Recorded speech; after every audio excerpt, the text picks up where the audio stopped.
Kalau Anda belum subscribe di channel ini, segera supaya Anda bisa mengikuti terus rema-rema dari Roh Kudus ya. Keluarga Saat Teduh yang saya sangat kasih, Shalom damai sejahtera. Saya bayangkan Tuhan itu seperti Bapak yang menuntun anaknya pelan-pelan. Ada bahaya dia jauhkan, ada selokan dia gendong, ada anjing menggonggong dia pasti akan pasang badan. Tuhan itu sayang sama Anda. Ya, hari ini kita akan belajar banyak. Hari ini ada 3 kesalahan serius yang harus kita hindari, yang saya mau ajarkan agar tahun ini kita tidak jatuh dalam dosa atau tak sadar kita salah dan bahkan jatuh dalam selokan-selokan setan. Setan tidak berani jatuhkan kita ke laut merah karena sudah terbelah, tapi selokan mesti hati-hati karena semua dimulai dari situ yang namanya erosi. Saya percaya Tuhan itu Bapa yang baik, yang menuntun anak-anaknya di jalan yang benar dulu, baru terus lagi setelah kita lewati lampu merah, kuning, hijau Tuhan, kita tahu rambu, jalan ke situ, rumputnya hijau, airnya tenang.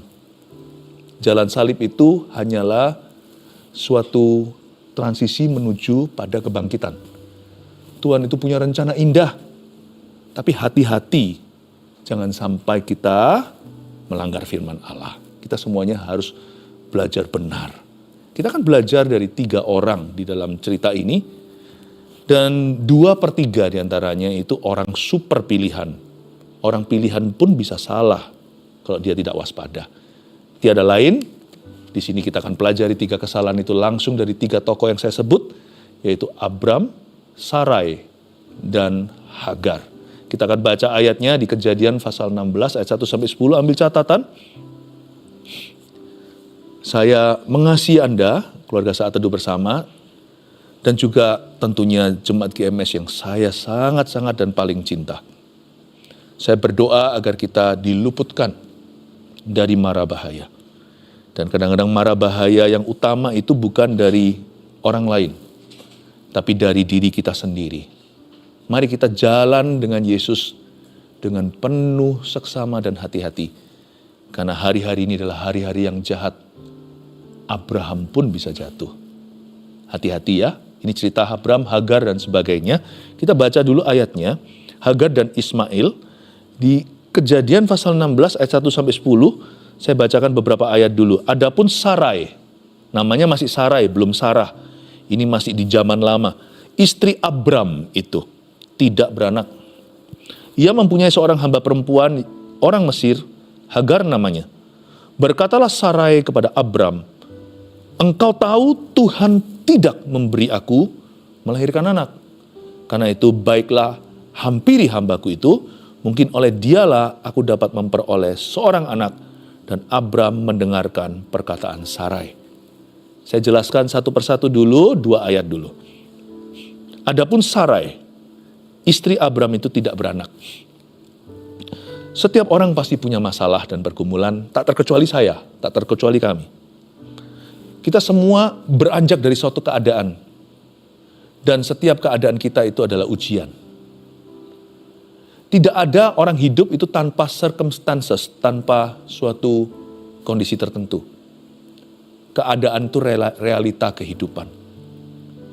Jadi keadaan yang dihadapi oleh Sarai dan Abram, 2 orang sepasang sejoli super pilihan, ialah mereka tidak bisa punya anak.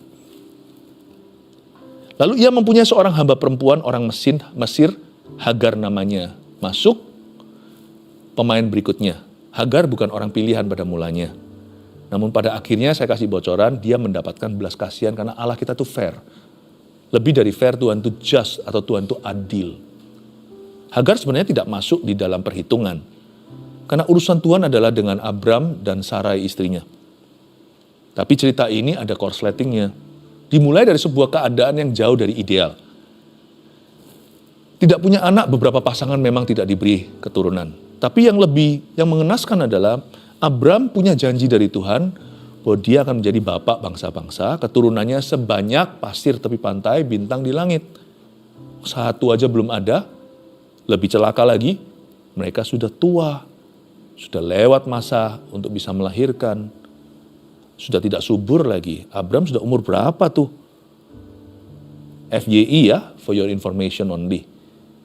Yang namanya Abram itu nanti jadi Abraham. Dia punya anak itu waktu umur 100, Sarah 90. Nggak masuk akal. Tapi sebelum lihat mujizat, coba kita lihat jalan pergumulan mereka. Kadang-kadang apa yang dicatat di Alkitab, mujizat segala itu kayak seperti apa ya, seperti dongeng gitu ya. Tapi sebenarnya kalau kita baca prosesnya, semua orang diproses sama Tuhan. Sangat real gitu loh, nyata jalannya. Persis seperti Anda dan saya, semua cerita Alkitab ini relevan. Nggak ada buku seperti ini yang begitu jujur. Tokoh-tokoh yang salah pun dibuka.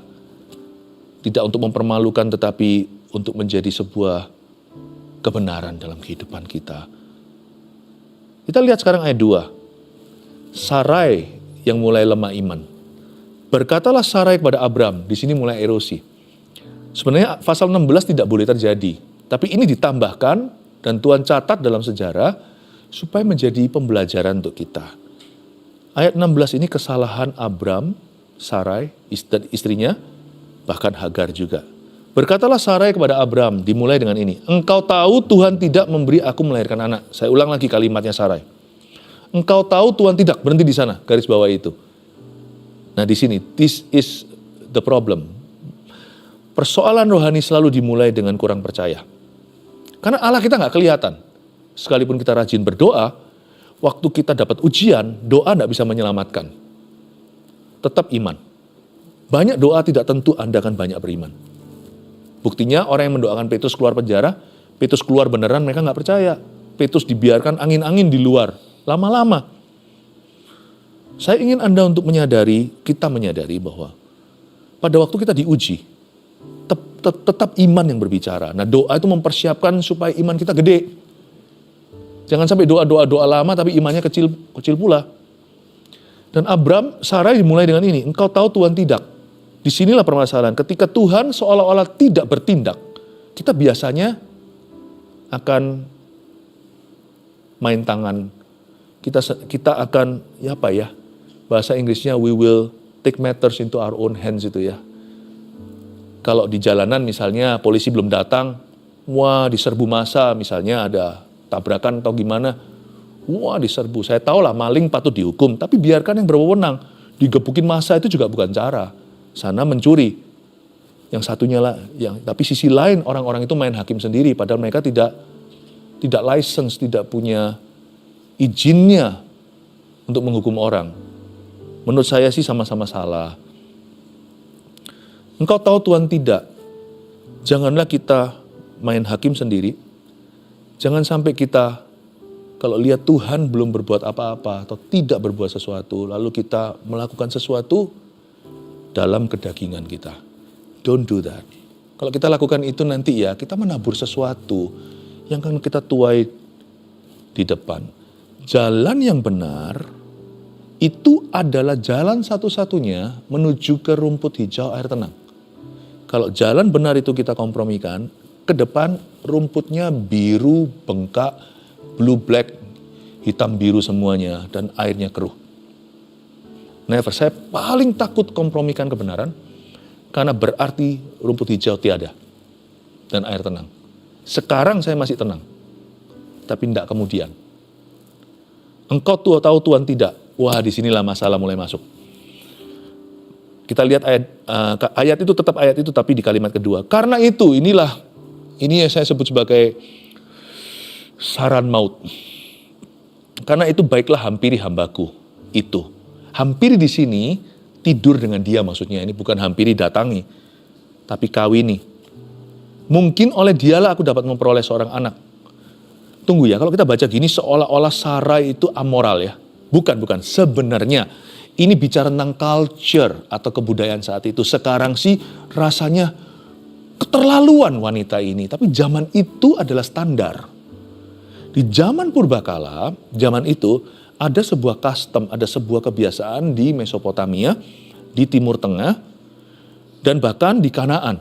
Apalagi Kanaan lah, Kanaan itu lebih sekuler lagi. Baiklah hampiri hambaku itu punya sebuah kebiasaan, custom of the day atau kebudayaan saat itu. Jikalau seorang istri tidak bisa memberikan anak bagi suaminya, sang suami itu boleh ambil istri kedua. Karena zaman itu dulu, zamannya bukan zaman monogami atau satu istri, satu suami. Tapi poligami. Abram tidak poligami awalnya, tapi akhirnya Hagar masuk di sini. Be careful with the culture around you. Hati-hati dengan kebudayaan yang kau lihat di sekeliling. Karena dunia ini selalu bergeser standar. Apa yang dulu nggak bisa diterima, sekarang bisa diterima. Kalau kita ikuti gonjang-ganjing dunia, kita nggak akan pernah berpijak pada kebenaran. Karena dunia ini bergeser terus, coba lihat fashion.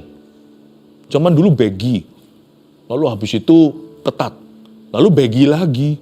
Coba lihat rambut. Orang-orang zaman dulu bilang rambut gitu, wah rambutnya berubah, ngepang, nanti kembali lagi yang rata gitu gaya Korea. Saya nggak ngikuti ya, tapi ngerti kan maksud saya. Dunia itu berputar-putar. Jadi nggak ada kebenaran di dalamnya. Tergantung siapa, di zaman apa orang bisa menerimanya.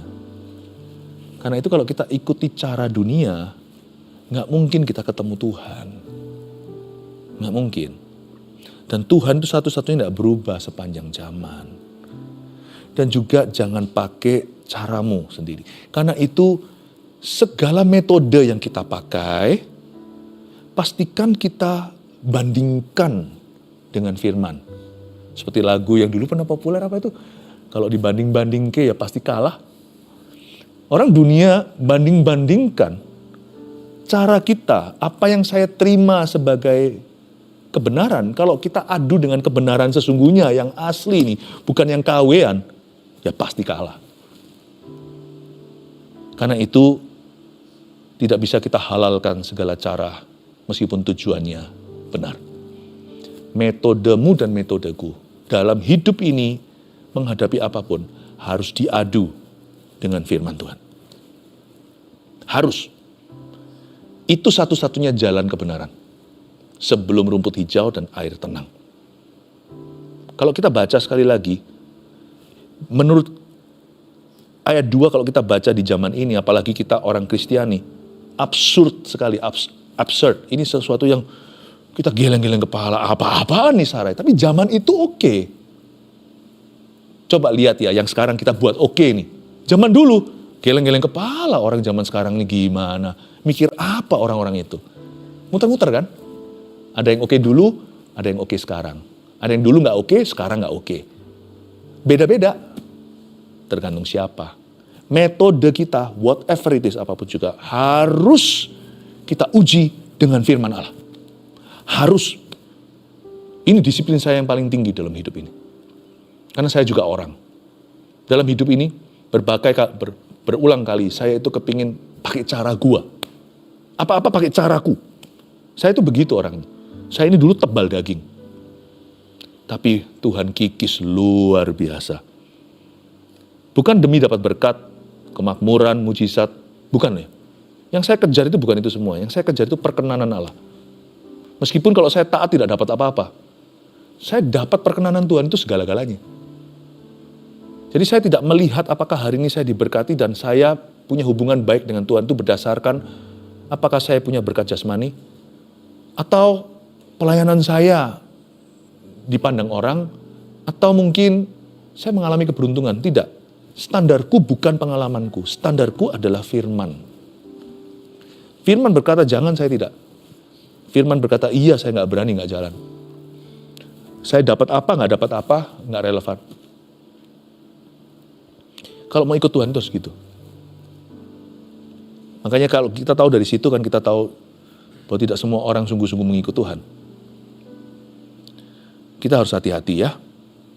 Saya sangat mengasihimu. Saya mau dikupas seluruh badan dan manusia roh saya, dalam-dalam semua itu gembala. Udah, saya itu gak ada apa-apa lagi. Ujung-ujung semua paling bottom itu saya itu gembala. Jadi saya itu paling concern kalau melihat keluarga Saat Teduh Bersama dan jemaat GMS yang saya sangat cintai untuk berjalan dalam kebenaran. Seperti Yohanes berkata, tidak ada sukacita lebih besar bagiku daripada melihat anakku hidup dalam kebenaran. Karena itu saya ingin sekali untuk Anda catat ini. Supaya kita semuanya hati-hati dalam berjalan dalam kehidupan ini. Karena ada Tuhan. Jangan sampai kita kesenggol Tuhan. Jangan sampai kita tabrakan sama malaikat. Kita lihat sampai mana tadi ayatnya. Dan Abram, ini celakanya nih. Dan Abram mendengarkan perkataan Sarai. Ini orang Malaysia bilang alamak. Jadi Sarai, istri Abram itu mengambil Hagar, hambanya orang Mesir ini, yakni ketika Abram telah 10 tahun tinggal di tanah Kanaan. Lalu memberikannya kepada Abram, suaminya, untuk menjadi istrinya. Kawinlah mereka, menikah. Ayat 4, Abram menghampiri Hagar, lalu mengandunglah perempuan itu. Ketika Hagar tahu bahwa ia mengandung, maka ia memandang rendah akan nyonyanya itu. Nah, ini salahnya Hagar. Hagar sebenarnya bukan korban sih. Memang salah kalau kita lihat dari sisi firman.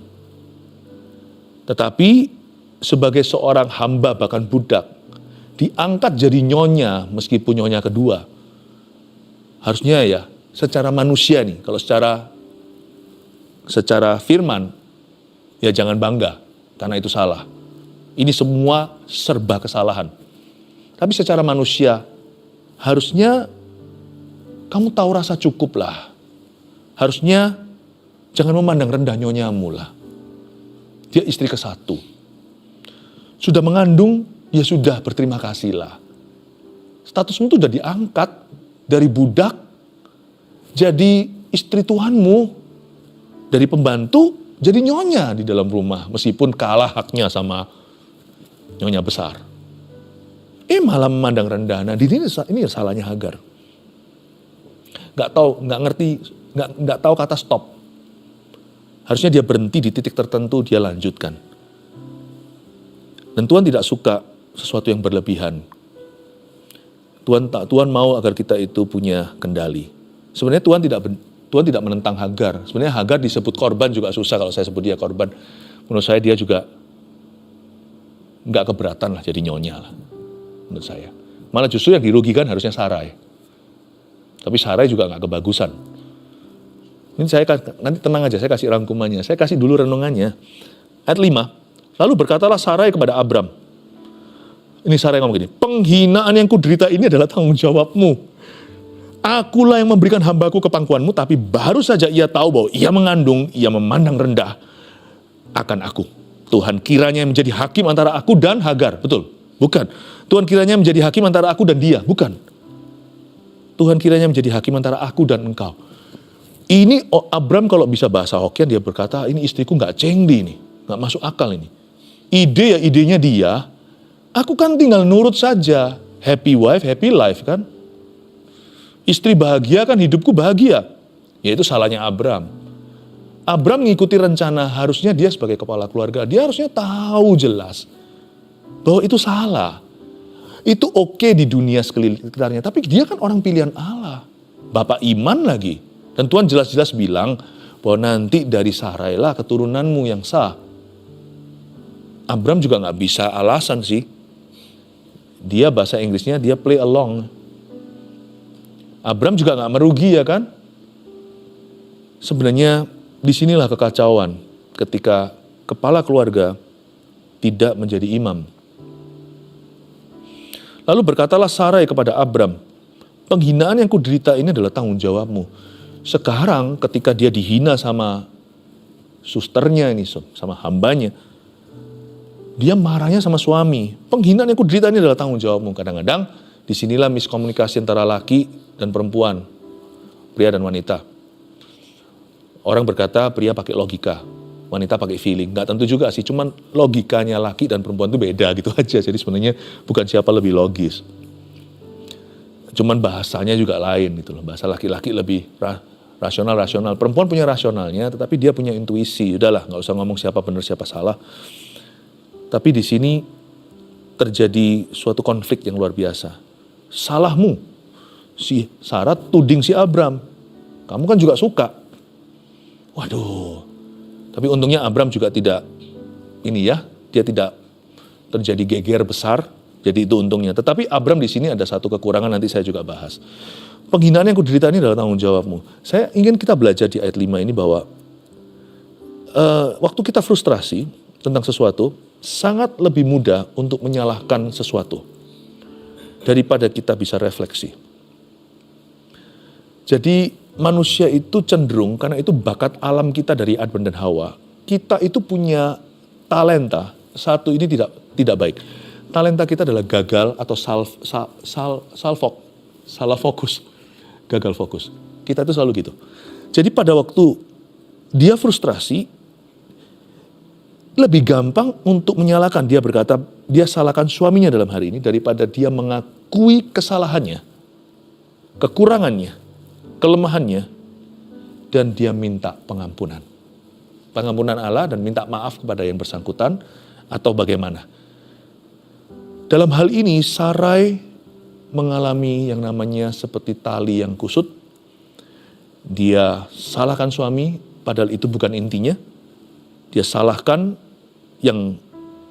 dan tapi dia tidak bisa terang-terangan. Seharusnya Sarai bilang aja sama Abram, aduh, Hani, sayangku, salah langkah nih, aku atau kita. Ayo kita perbaiki sama-sama.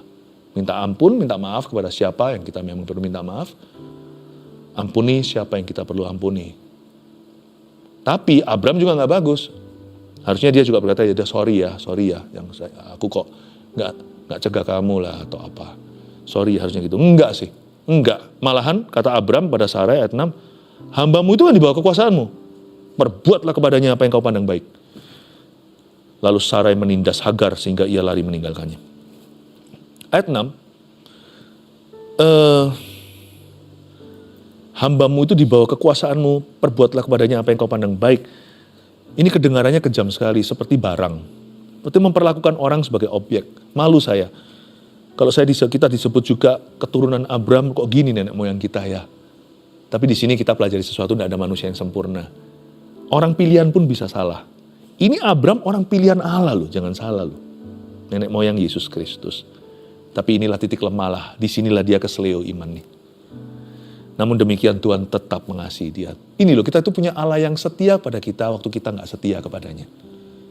Tuhan itu tahu bagaimana membawa kita itu jalan kembali pada kebenaran.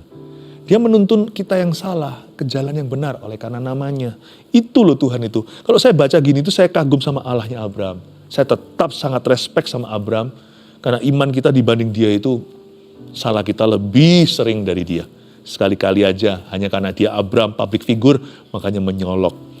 Tapi kalau kita baca di sini, aduh kok gitu, harusnya ya sudahlah gimana lah. Abram sih tidak cari solusi. Malah Abram cuci tangan. Ya sudah kan, dia kan di bawah kuasamu. Kan up to you, kan terserah you. Kamu perbuatlah apa kepadanya, apa yang kau pandang baiklah. Sarai bukannya menjambak Abram, nggak berani dia. Dia cari target yang lainnya. Dia lampiaskan ke Hagar.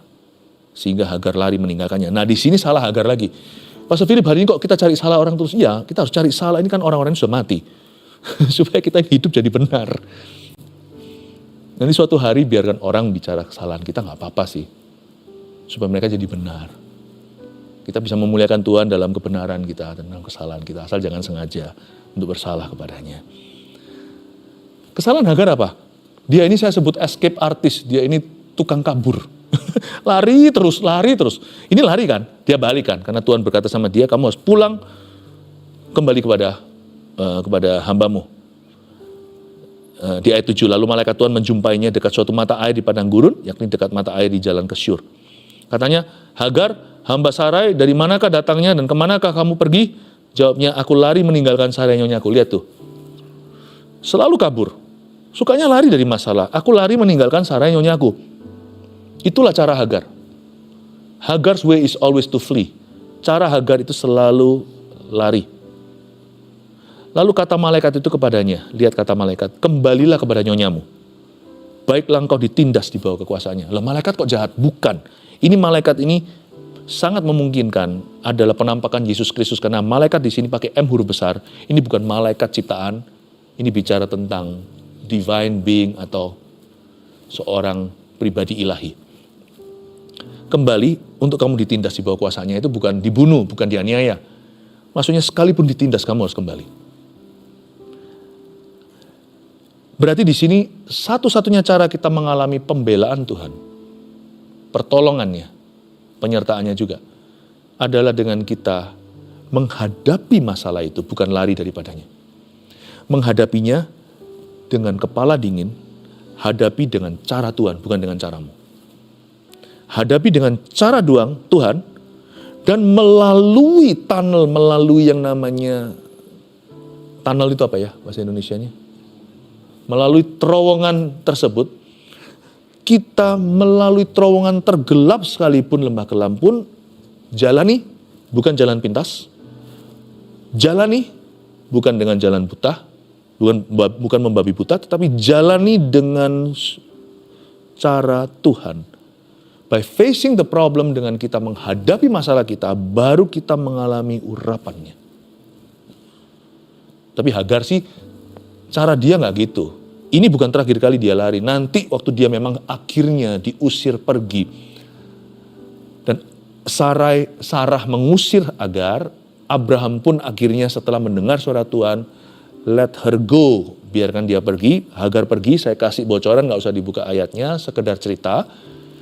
Hagar bawa buyung air yang dikasih sebagai bekal oleh Abraham, suaminya, bawa Ismail yang sudah usia sekian. Pada waktu buyung airnya itu habis cairan, Hagar buang anaknya di bawah semak-semak. Lalu dia lari, duduk agak jauh, menangis di situ. Dan dia berkata, aku tidak tahan lihat anakku mati. Cara dia itu selalu kabur. Kenapa dalam kondisi haus itu nggak cari Tuhan? Kan dia sudah sekian lama melayani dan melihat kesaksian-kesaksian. Dia kenal Allahnya Abraham. Buktinya di ayat berikutnya nanti di pasal yang lain itu, maka dikatakan bahwa malaikat Tuhan mendengar suara jeritan anak yang sekarat. Kenapa nggak dengar jeritan mamanya yang berdoa? Karena ketika Hagar mengalami sesuatu, sembayang bukanlah alamat yang dia tuju. Dia selalu kabur dulu, lari dari realita, lari dari masalah, dan membabi buta. Itulah cara Hagar. Don't do it. Don't do that. Karena setan akan mengambil keuntungan. Bukan kita yang bahaya, tapi iblis yang akan menabur sesuatu, itu yang harus diwaspadai. Hagar itu caranya begitu. Tapi Tuhan berkata sama dia, kamu harus kembali ke nyonyamu. Biarkan kau ditindas di bawah kekuasaannya, bukan berarti supaya kamu menderita. Kalau ayat 9 berhenti di sana, maka Tuhan jahat. Tapi ayat 10, inilah perubahan game plan-nya. Inilah game changer-nya. Kita lihat ayat 10, lalu lagi kata malaikat itu kepadanya, aku, kata Tuhan, akan membuat sangat banyak keturunanmu. Anakmu tidak akan mati. Sehingga tidak dapat dihitung karena banyaknya. Tuhan itu fair. Hagar memperoleh berkat dari Ismail yang sekarat. 12 raja, 12 suku tumbuh. Dari situ Tuhan juga memberkati Ismail karena dia juga keturunan Abraham. Sekalipun Yesus Kristus tidak dilahirkan dari keturunan Ismail tapi Ishak. Saya ingin Anda mengerti bahwa Tuhan berkata, no, kamu kembali. Kalau kamu kembali baru ada urapanku. Dan kalau kamu pakai caraku baru ada kuasaku bekerja yang mengubah dari dalam keluar, bukan cuma apa yang nampak depan. Aku akan mengubahnya. Ini luar biasa loh. Waktu saya baca ini saya sangat-sangat mengagumi Tuhan. Dan saya bersyukur untuk contoh 3 tokoh yang telah memberikan kepada saya suatu gambaran. Jalan yang benar itu kayak apa sih? Atau kalau saya sudah salah jalan itu gimana saya kembali menemukan jalan yang benar itu. 3 poin, catatlah. Inilah rangkumannya. 3 kesalahan yang harus kita hindari. Yang pertama adalah kesalahan Sarai tadi. Saya bahasakan. Sarai ini, hadapi masalah pakai cara dunia. Hati-hati dengan resources, sumber-sumber daya, tool-tool yang Anda sudah biasa dalam hidup Anda. Hati-hati dengan culture apa yang dibenarkan di sekeliling Anda. Hati-hati dengan yes man. Di sana kenapa Abraham tidak angkat bicara? Kenapa sekelilingnya juga tidak? Saya percaya disinilah Sarai salah jalan karena dia menghadapi masalah pakai cara dunia. Sedangkan ada cara Tuhan yang lebih baik. 2. Yang 2 ini kesalahan Abraham. Sekarang kita koreksi karena cerita ini kan mulai dari Sarai. Sarai punya ide. Engkau tahu Tuhan tidak memberi anak kan? Ayo begini saran. Nah yang ini sekarang kedua salah Abraham. Tahu ada masalah, tapi nggak berbuat apa-apa. Nah ini Sarah, ada Abrahamnya cuci tangan. Nah di sini nggak boleh juga. Kita nggak boleh tidak berbuat sesuatu. We have to do something. Dalam kehidupan saya selalu berbuat sesuatu. Saya selalu hati-hati tidak mendahului yang Maha Kuasa, tapi juga tidak jauh ketinggalan di belakangnya. Berarti kan saya tidak ikut Yesus. Kalau ikut Yesus kan berarti langkah demi langkah. Dalam kehidupan saya, I have one of the most dangerous jobs dalam hidup ini. Kita ini seperti durian, dibenci atau dicinta, nggak ada jalan tengah. Nabi-nabi di perjanjian lama digergaji, kita hamba-hamba Tuhan. Kalau kita mau sejati dan sungguh-sungguh sebagai anak Tuhan dan saksi, kita semua termasuk, kita harus berbuat sesuatu ketika orang tidak berbuat apa-apa. Dan Abraham memilih untuk cuci tangan. Kita nggak boleh cuci tangan. Ya, tanya sama Tuhan, harus berbuat apa. Tapi taruh dirimu di posisi Yesaya. Ini aku, utuslah aku. 3, kesalahan Hagar nih. Kesalahan Hagar ini kontras dengan kesalahannya Sarai. Kalau Sarai itu selalu berbuat sesuatu. Sarai itu orangnya sangat-sangat inisiatif. Hagar itu selalu lari. Nah, suka lari dari masalah, itu masalahnya. Suka lari aja, lari terus. Jadi dia malah justru ada orang yang menghadapinya itu gegabah. Orang yang sudah siap untuk melangkah, lari malah nggak ada yang namanya on your mark, get set, 1, 2, 3, door, nggak ada. Orang belum door, dia sudah lari 2 kilo. Itu Sarah. Tuhannya masih di kilometer 0. Tuhan belum melangkah, Tuhan masih berkata, nantikan diamlah, ketahuilah bahwa aku adalah Allah. Sarah sudah sampai ke sana dan tujuannya salah. Tapi Hagar beda.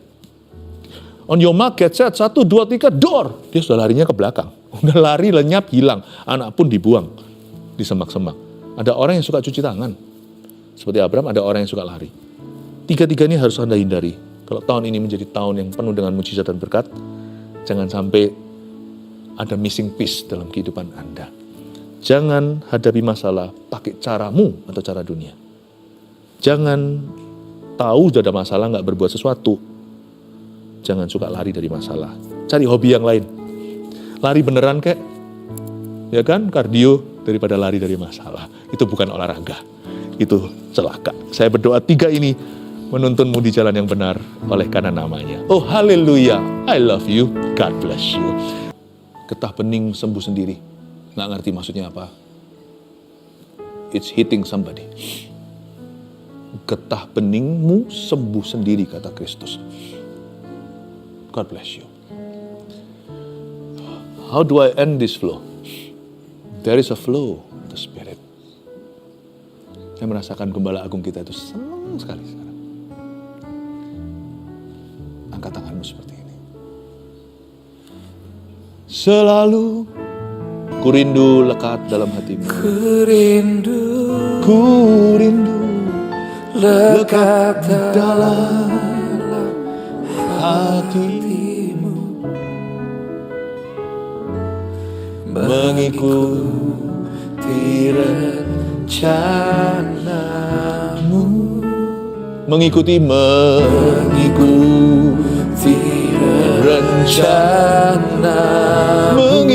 rencanamu Yesus, mengikuti rencanamu Yesus Tuhan Raja. Mari kita mengangkat tangan kita, terimalah berkat dari Allah Bapa, Putra, Roh Kudus menyertaimu, Gembala Agungmu mengasihimu di dalam nama Yesus. Haleluya. Amin.